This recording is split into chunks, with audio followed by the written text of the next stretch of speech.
Bismillahirrahmanirrahim. Assalamualaikum warahmatullahi wabarakatuh. Innal hamdalillah nahmaduhu wa nasta'inuhu wa nastaghfiruh wa na'udzu billahi min shururi anfusina wa sayyiati a'malina. May yahdihillahu fala mudhillalah wa may yudlil fala hadiyalah. Wa ashhadu an la ilaha illallah wahdahu la syarikalah. Wa ashhadu anna Muhammadan abduhu wa rasuluh. Ya ayyuhalladzina amanu taqullaha haqqa tuqatih wa la tamutunna illa wa antum muslimun. Ya ayyuhan nasu taqu rabbakumul ladzi khalaqakum min nafsin wahidah wa khalaqa minha zawjaha wa batha minhuma rijalan katsiran wa nisaa'a wattaqullaha alladzi tasaaluna bihi wal arham innallaha kana 'alaikum raqiba. Ya ayyuhalladzina amanu taqullaha wa qulu qawlan sadida yuslih lakum a'malakum wa yaghfir lakum dhunubakum wa may yuti'illaha wa rasulahu faqad faza fawzan 'azima. Amma ba'du fa inna asdaqal hadithi kitabullah wa khairal huda huda nabiyyina Muhammadin sallallahu alaihi wasallam wa syarral umuri muhdatsatuha fa inna kulla muhdatsatin fid dini bid'ah wa kulla bid'atin dhalalah wa kulla dhalalatin finnar. Wa usalli wa usallim ala nabiyyina Muhammadin wa ala alihi wa sahbihi ajma'in. Hadirin jamaah Jumat dimulakan Allah Subhanahu wa taala. Al-Qurtubi dalam tafsirnya menyebutkan sebuah kisah yang pernah terjadi di zaman Imam Malik bin Anas rahimahullah. Tersebutlah seorang pemuda yang dia melewati sebuah jalanan di malam hari. Kemudian dia melihat ada orang yang mabuk karena baru saja minum khamr. Orang yang mabuk ini yata'aqarul qamar, berusaha untuk menggapai bulan, sehingga tangannya diayunkan untuk menggenggam bulan. Dia lihat bulan dalam kondisi dia mabuk, seolah-olah bulan itu dekat. Maka si pemuda ini ketika melihat peristiwa tersebut, dia kemudian mengatakan, imra'ati talikun, istriku tertalak. Jika ada sesuatu yang lebih buruk yang dikonsumsi oleh manusia dan dimasukkan ke dalam perutnya. Selesai dia mengucapkan seperti itu, dia bingung. Apakah istrinya jadi tertalak ataukah tidak? Karena dia tidak tahu apakah ada sesuatu yang lebih buruk dibandingkan khamr yang dimasukkan ke dalam perut manusia ataukah tidak ada. Maka kemudian beliau datang kepada Imam Malik bin Anas. Sesampainya kepada Imam Malik, beliau sampaikan peristiwa yang beliau alami. Kemudian Imam Malik mengatakan, irji hatta anzura ila mas'alatikum.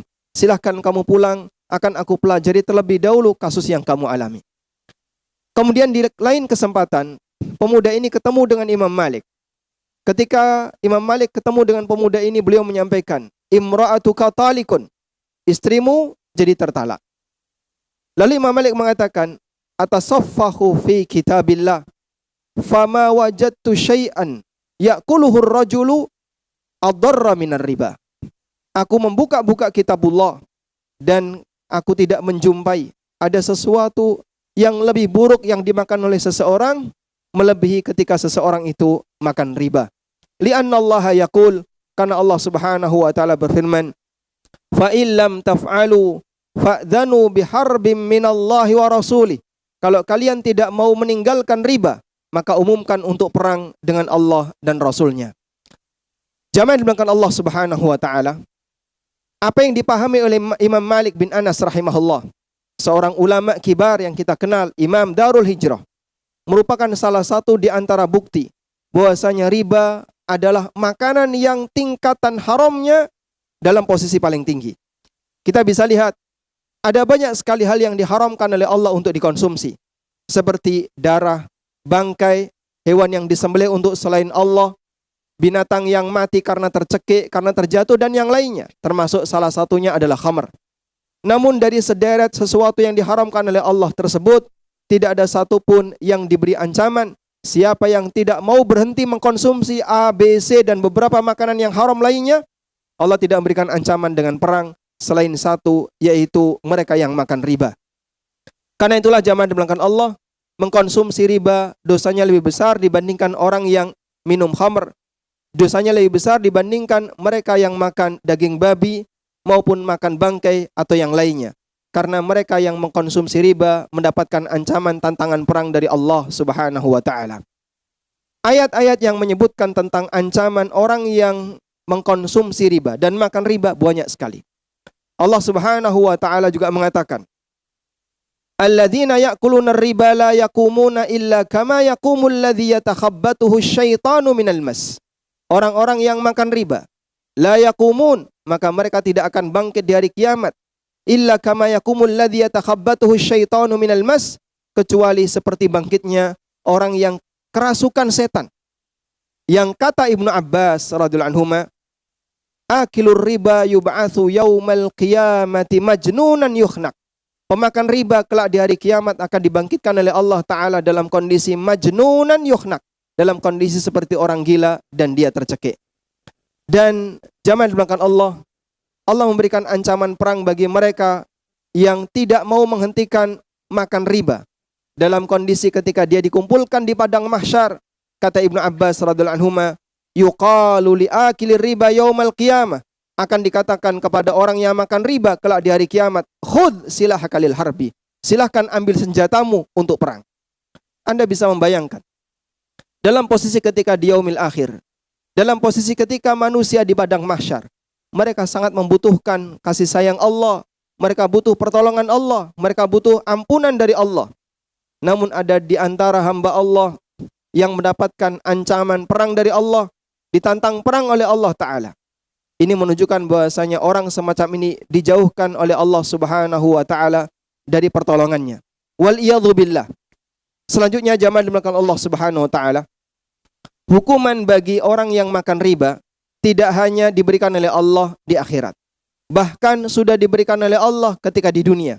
Sebagaimana yang disebutkan dalam ayat, Allah Ta'ala berfirman, yamhaqullahu riba wa yurbis sadaqat.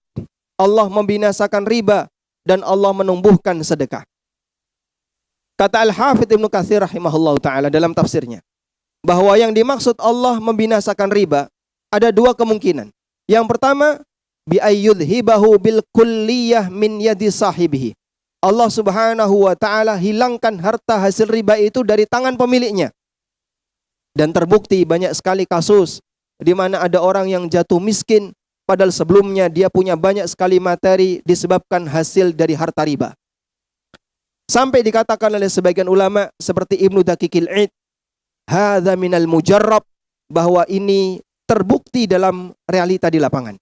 Banyak sekali kasus di mana orang dimiskinkan oleh Allah di akhir hayatnya ketika dia mengumpulkan hartanya dari hasil riba.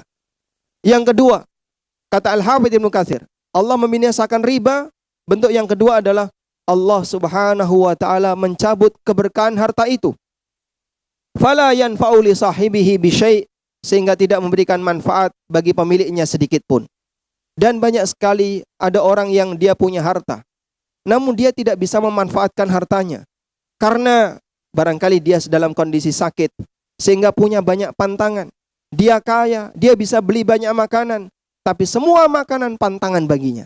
Allah Subhanahu wa taala mencabut pada dirinya kemampuan untuk menikmati harta yang disediakan oleh Allah Subhanahu wa taala untuknya. Karena itulah jamaah dimulakan Allah Subhanahu wa taala, kita menghindari sesuatu yang haram. Karena salah satu di antara hukuman yang diberikan oleh Allah bagi mereka yang mengumpulkan harta haram, Allah Subhanahu wa taala bisa jadi harta itu tetap bertahan. Allah pertahankan harta itu pada pemiliknya, namun Allah cabut kemampuan pemiliknya untuk menikmatinya. Ada orang yang kena penyakit stroke sehingga dia pantangan seluruh makanan kecuali yang sangat terbatas. Ada orang yang punya penyakit A, punya penyakit B, punya penyakit C, dan aneka penyakit yang lainnya. Hartanya melimpah tapi tidak bisa dia nikmati. Demikianlah cara mudah bagi Allah Subhanahu wa taala untuk mencabut kemampuan sang hamba dalam menikmati aneka harta yang dia kumpulkan. Padahal yang pasti dia nanti akan mempertanggungjawabkan di akhirat. Maka belum tentu apa yang kita kumpulkan kita nikmati di dunia. Namun yang pasti apa yang kita kumpulkan nanti kita akan pertanggungjawabkan di akhirat.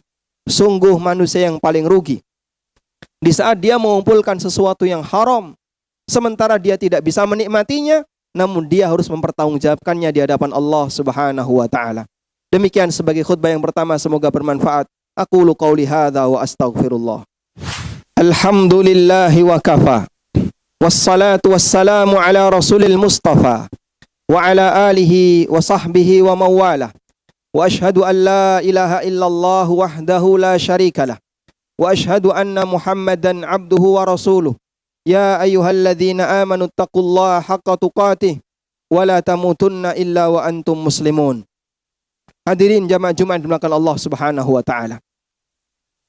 Allah Subhanahu wa taala menjelaskan tentang syariat puasa di beberapa ayat di surat Al-Baqarah. Mulai dari ayat 183. Kemudian diikuti beberapa ayat yang lainnya. Hal yang menarik, setelah Allah menjelaskan tentang masalah puasa, Allah Subhanahu wa taala menyebutkan tentang larangan keras untuk mengambil harta orang lain dengan cara yang zalim. Allah Subhanahu wa taala berfirman, "Wala ta'kulu amwalakum bainakum bil batil wa tudlu biha ilal hukam litakulu fariqam min amwalin nasi wa antum ta'lamun." Janganlah kalian makan harta sesama kalian dengan cara yang batil. Wa tudlu ilal hukam, bahkan kadang kalian siap untuk maju ke meja pengadilan. Kalian laporkan kepada hakim. Litakulu amwalan nasi bil batil, agar kalian bisa makan harta orang lain dengan cara yang batil. Wa antum ta'lamun, padahal kalian tahu kalau kalian itu salah dalam masalah ini. Kalian tahu bahasanya harta ini adalah harta yang haram bagi kalian. Jamaah bahkan Allah Subhanahu wa taala. Apa korelasi setelah Allah menyebutkan penjelasan tentang puasa? Kemudian Allah sebutkan penjelasan tentang masalah larangan untuk makan harta orang lain dengan cara yang batil.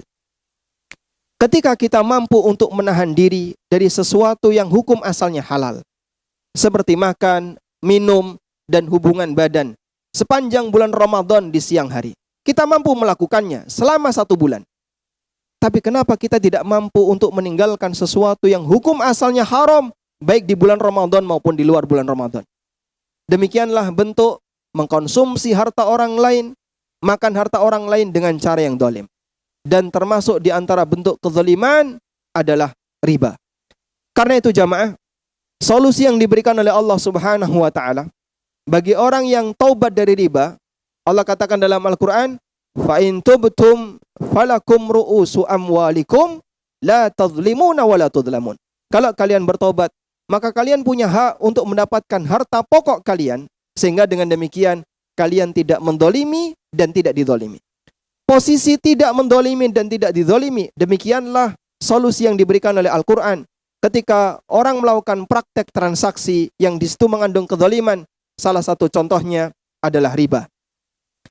Oleh karena itu jamaah, semua bentuk kedoliman, baik yang berkaitan dengan harta orang lain, berkaitan juga dengan kehormatan orang lain, apalagi dengan masalah darah orang lain, dalam Islam haram keras. Ketika khutbah Arafah, Nabi SAW bertanya kepada para sahabat, "Ara'aitum ayyu yaumin hadha? Ara'aitum ayyu makanin hadha? Ara'aitum ayyu syahrin hadha?" Tahukah kalian ini hari apa? Tahukah kalian ini bulan apa? Tahukah kalian ini di tempat mana? Semua sahabat terdiam, karena memang ini bukan pertanyaan untuk dijawab. Kemudian Nabi SAW menjelaskan dengan tegas. Mereka tahu bahwasanya ini adalah hari yang sangat istimewa. Lalu beliau katakan, "Inna amwalakum wa a'radakum wa dima'akum haramun alaikum." Sesungguhnya harta kalian, kehormatan kalian, darah kalian, itu haram untuk diganggu sama kalian. Kahurmati yaumikum hadha wa fi syahrikum hadha wa fi baladikum hadha.